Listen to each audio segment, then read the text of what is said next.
ভাবিকালের ইতিহাসের কাছে কি জবাব দেবেন? শেখ হাসিনার আওয়ামী লীগ মানেই বাংলাদেশ। একটা সংলাপ হবে, আলোচনা হবে।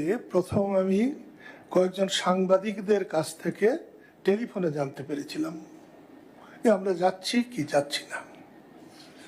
আমার মনে হয়েছিল এটা সরকার ডাকছে। 15 মাস হয়েছে সরকার ডাকলে আর যাচ্ছি না। ইলেকশন হওয়ার আগ পর্যন্ত আর সরকারের কোনো ডাকে আলোচনা করতে যাচ্ছি না। বর্তমান সরকার দেশটাকে একেবারেই বিভক্ত করে ফেলেছে। শেখ হাসিনা মানেই বাংলাদেশ, শেখ হাসিনার আওয়ামী লীগ মানেই বাংলাদেশ, শেখ হাসিনা মানেই বঙ্গবন্ধু শেখ মুজিব। আপনার জয় বাংলা পছন্দ না হতে পারে, কিন্তু সেই জয় বাংলা বলার জন্য আপনি জেলখানায় নেবেন। ভাবিকালের ইতিহাসের কাছে কি জবাব দেবেন? জবাব নাই।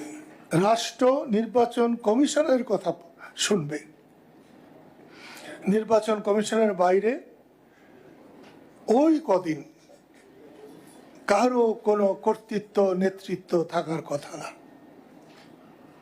অতীতেও ছিল না, কিন্তু অতীতে তা হয় নাই। বঙ্গবন্ধু নিহত না হলে, নির্বাসিত জীবন যাপন না করলে আমি আজকে আপনাদের সামনেও কথা বলতে পারতাম না। কারো সামনে কথা বলার জন্য যে যোগ্যতা অর্জন করতে হয় সেটাও আমার ছিল না। আমি জামাত ইসলামকেও সম্মান করতাম, ভালোবাসতাম।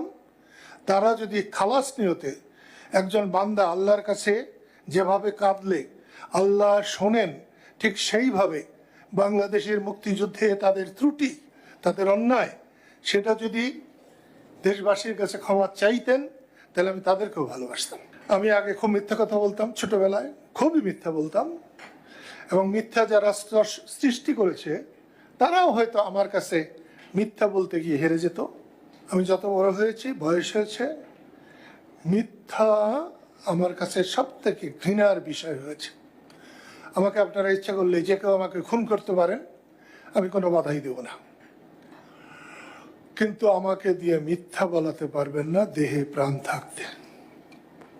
আমার মন যা বলে, হৃদয় যা বলে, তার বাইরে আমি যাই না। আজকেও আপনাদের যেটা আমি বলতে এসেছি, গত নির্বাচনে আমি দাঁড়িয়েছিলাম, 24-এর যে নির্বাচন হয়েছে সেই নির্বাচনে আমি দাঁড়িয়েছিলাম। আমি খুশি হয়েছি। এই জন্য খুশি হয়েছি যে এই যে আল্লাহ যে পরিবর্তন এনে দিয়েছেন, আমি কিন্তু মনে করি না এই পরিবর্তন জামাত এনেছে, বিএনপি এনেছে, বা এই যে এখন যে কি নাম এনসিপি করেছে ওরা এনেছে, আমি এটা মনে করি না।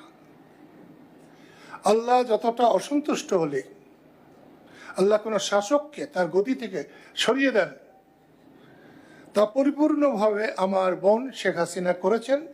তার জন্য আল্লাহর তরফ থেকে গজবের কারণেই তিনি তার ক্ষমতা হারিয়েছেন।